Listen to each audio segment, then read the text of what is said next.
Hello, everyone. Great to be here today with our friend Stefan Jackiw. Stefan, welcome. Thank you. Great to be here. And Kurt Nikkanen could not join us today, but we hope to have him next time. Uh, First and foremost, I would like to announce some excellent news. Stefan is now a married man. Congratulations, Stefan. Thank you. As of 9 days ago, As of 9 days ago, so did this happen in New York City? it did. My wife and I were supposed to get married in New York City in early April, but that, of course, got canceled because of the coronavirus. And then we were also supposed to have another ceremony in South Korea, in Seoul, in early September, but unfortunately that got canceled too. So we were just sort of sitting at home thinking, you know what, let's just do this. So we threw together an outdoor wedding in Central Park with about 15 guests, people who lived in New York City and could easily make it to the park. We hired someone online who was a certified officiant to marry us.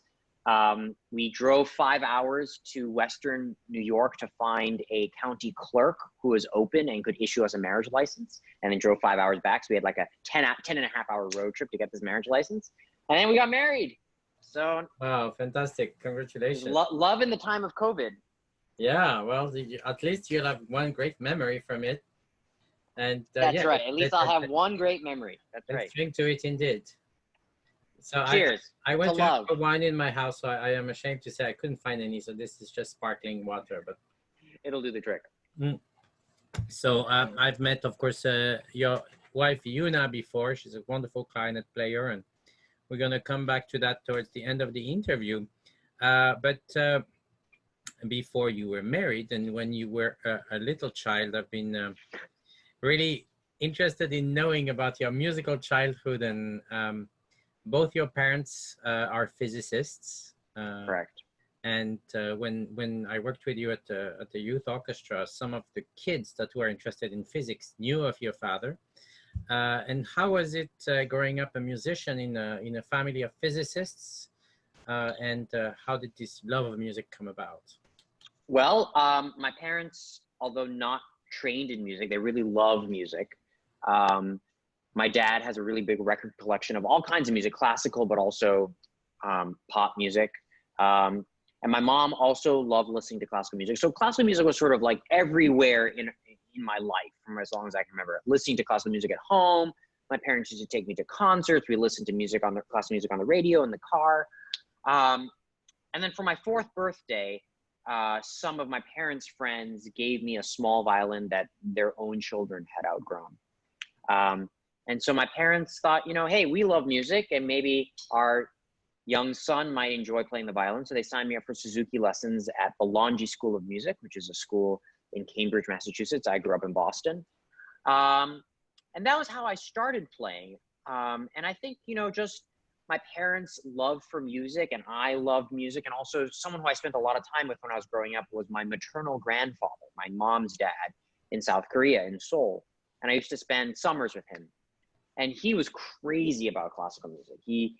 He had all these like old VHS tapes of Karajan conducting the Berlin Philharmonic and Beethoven symphonies, and Bernstein conducting Mahler symphonies. And he was also, my grandfather was a huge fan of Anne-Sophie Mutter, the violinist.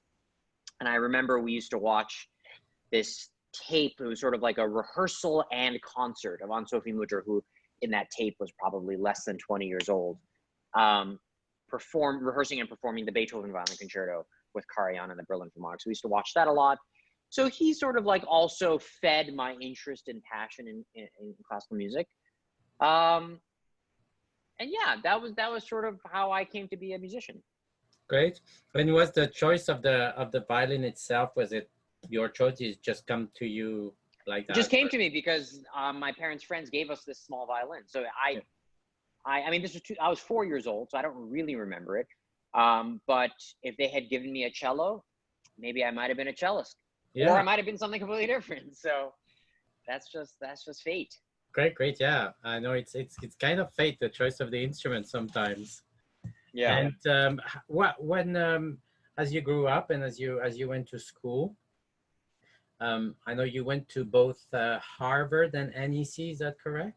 correct. So at Harvard, did you study a different subject? Did you study some scientific subject there, or? You know, I went through a few different majors. My first major was in, actually, I don't know if I ever told you this, it was in French literature. Ah, très bien. Mais alors, on va changer de langue pendant l'interview. The rest of the interview will now be in French. But I did not get a degree in French literature, so I'm not qualified to conduct this interview in French. And I had studied a lot of French in high school, and I loved the language. I loved the literature, the small amount of literature that I had read in my high school French classes. So I thought when I arrived at Harvard, I'm here. It's maybe, I already knew I wanted to kind of devote my life to music. So I thought maybe this is the last time in my life I can study something that's not music. So I signed up to be a French literature major, and I was just drowning in the classes. I was surrounded by people who were, you know, native speakers or much better speakers or learned speakers of French than I was. So it was just too much. So I thought, oh God, I got to get out of this. And then my roommate suggested, this is in freshman year, he suggested that I come with him to an introductory psychology class. So I thought, okay, that sounds interesting. So I went to this introductory psychology class. It was one of these huge intro classes. There were probably like 350 people in this lecture hall. And I loved it. I loved the lecturer. He's actually quite a well-known person sort of in pop culture. His last name is Gilbert, Professor Gilbert. I believe his first name was Daniel Gilbert. And he's written a lot, I think, for like the New York Times. He's written a lot of popular books, and he was just a brilliant, entertaining lecturer. And I went to one lecture and decided, all right, I'm going to switch to a major in psychology. So I dropped French literature, and I was a psychology major for about 2 years.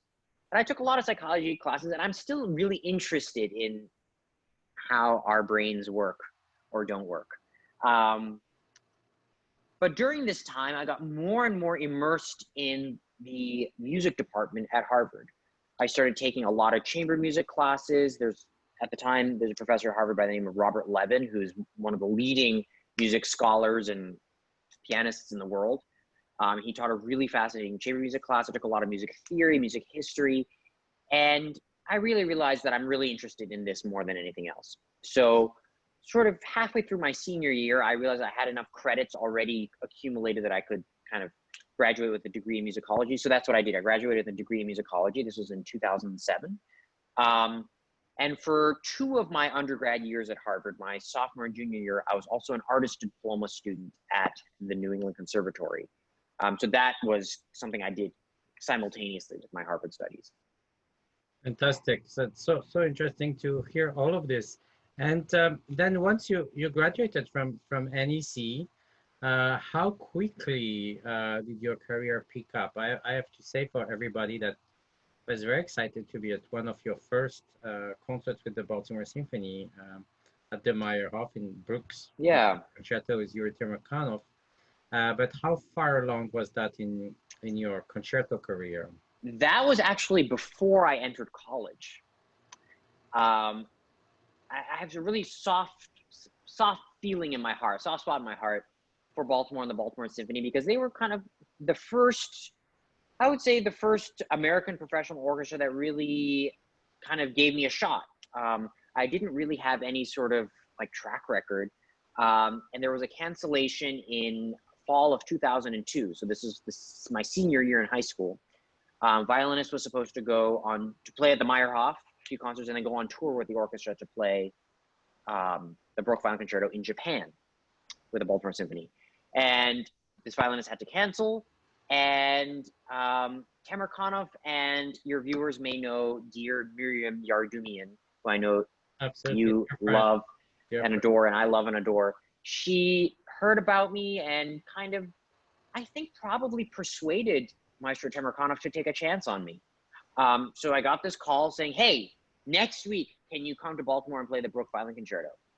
And it was kind of a hectic time because I was also applying to college at the time, and So I'm not going to say no to an opportunity like that. So I went to Baltimore, played 3 or 4 concerts, and then went and spent 2 weeks in Japan. And still one of the happiest memories of my life. Just, you know, Temirkanov, one of the most inspiring, touching musicians I've ever worked with to this day. And getting to know the players in the Baltimore Symphony, traveling together on tour is something that is very different from just spending 4 days in like a standard week with an orchestra.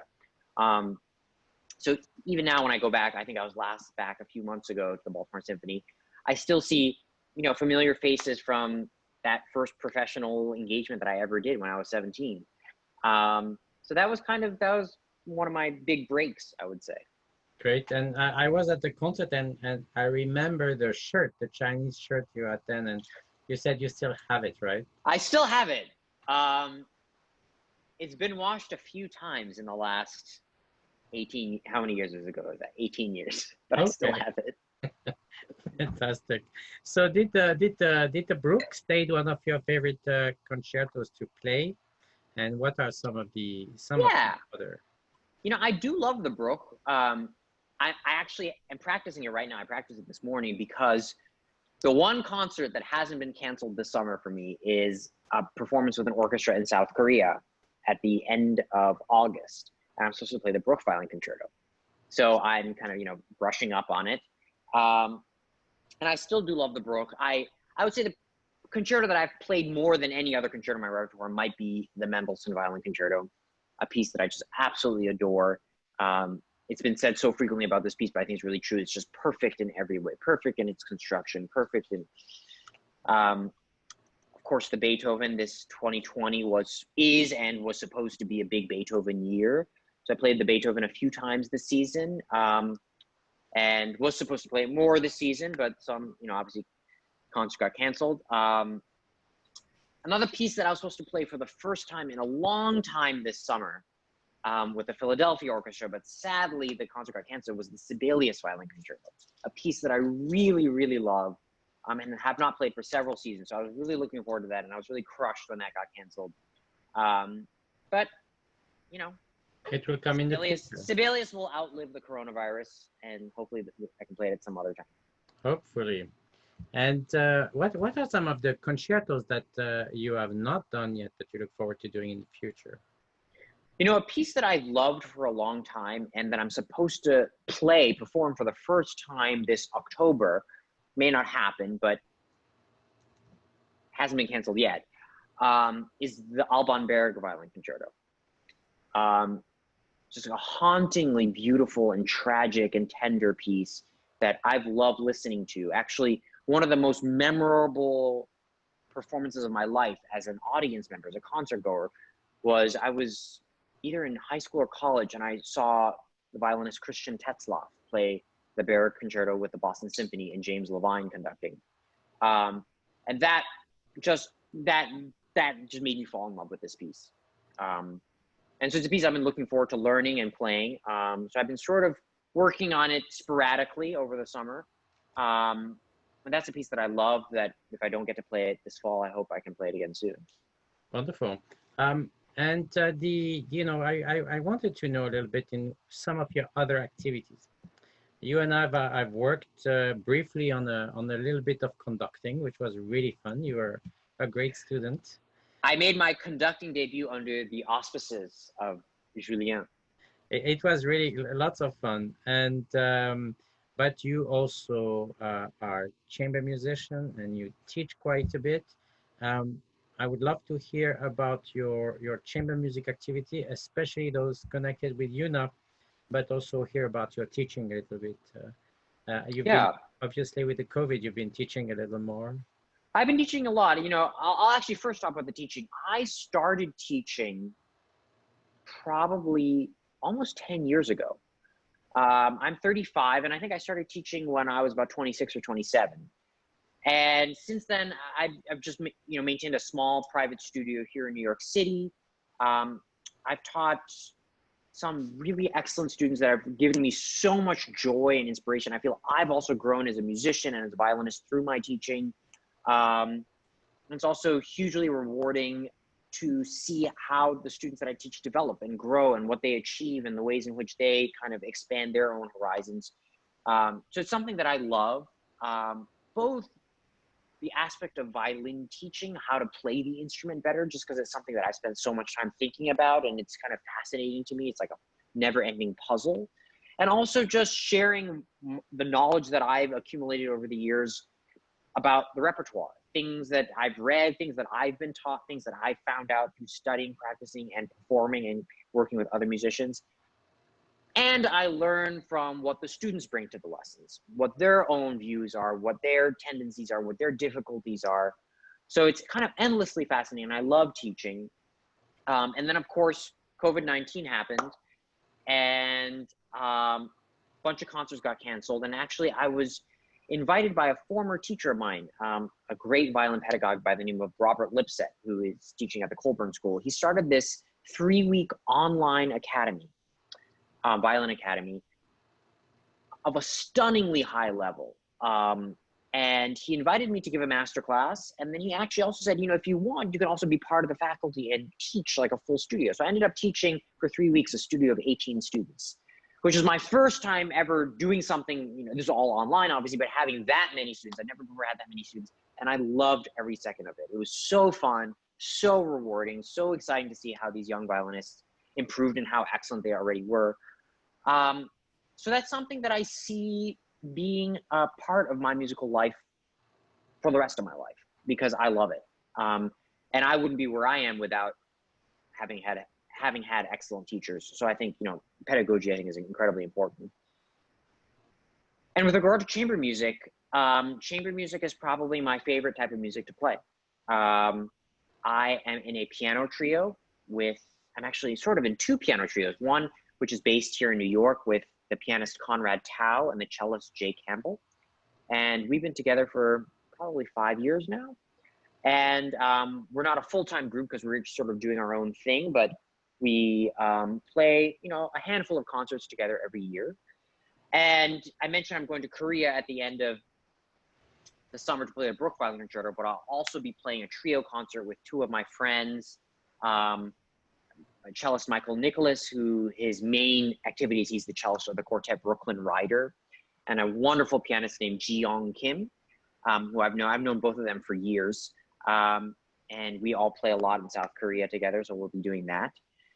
And, you know, I spend a lot of time, especially my summers, going to chamber music festivals. And even when I solo with an orchestra, I try to make it feel like chamber music, where we're sort of like listening to each other and reacting in the moment and being flexible and allowing ourselves to sort of be influenced by one another in real time. That's way more fun than just coming in saying, this is how I play the Brook Violin Concerto, and just follow me. So that's kind of not very exciting for anybody. Great. And I have to say, Stefan, that as a conductor, I've noticed that every time I've done a concerto with you, is that you have this way to make it feel like chamber music for everyone. And I think that's the way to do it. You know, when I play a Mozart violin concerto, I try to imagine that I'm like the first violinist in a string quartet playing a Mozart string quartet, because that sort of like collaborative feeling and shared spontaneity, I think, is what really makes it. And also, you know, my wife, Yuna, and I, as you mentioned, she's a clarinetist. We play a lot of chamber music together. And there's a lot of great repertoire for violin and clarinet and some other instruments. Of course, Brahms Clarinet Quintet, Mozart Clarinet Quintet. There's a beautiful Largo by Charles Ives for violin, clarinet, and piano. And also Yuna is an active arranger and transcriber. So we recently played the Mozart violin viola duo for violin and clarinet. So there's a lot of stuff to kind of play together. And it's really fun getting to play with Yuna because, you know, music is one of the shared passions that we have. And it's a really fun activity, especially when you're stuck in an apartment during a pandemic. Playing chamber music is kind of a nice distraction. Wonderful. Yes, absolutely. So Stefan, is there anything about your future projects that you want to mention? You and I have talked about trying to find a place to play that double concerto for violin and clarinet. Right, actually. So Yuna and I commissioned a wonderful American composer named Eric Nathan, who's, I think he's in his late 30s, to write a double concerto for violin, clarinet, and string orchestra, which we premiered last year in New York. And we were supposed to give the Boston premiere this past April, but of course got canceled. But we have another performance lined up with another orchestra of it next season. And it's a beautiful piece. I think it really highlights both instruments beautifully. I mentioned it's with string orchestra. So Yuna's part, the solo clarinet part, is the only wind instrument in the entire texture. And it sort of reminds me a little bit of like the Brahms Clarinet Quintet, how like the sound, the timbre of the clarinet is just sort of like this almost like mysterious, otherworldly, heavenly voice amongst all the string sound. Which is a piece that I love and that I hope we get to play more. But yeah, we should do it together. Absolutely. Absolutely. No, we have to find the time to program it, and maybe for the 21-22 season, we'll find a That moment. sounds like a plan. Hopefully, everything will be back to normal. Yeah. I love the sky behind you here, as you are in the Upper West Side, Manhattan. That's correct. Great, great. That's the sky over New Jersey you're seeing. Ah, I see. What New Jersey sky is still pretty good. Yeah, New Jersey sky's pretty good. Great. Well, it's wonderful to be with you today, Stefan, and thank you so much. We look forward to seeing you at the Mid-Atlantic Symphony, and hopefully again at the Chesapeake Youth Symphony as well. And have a wonderful evening. Thank you. Bye, everyone. Bye.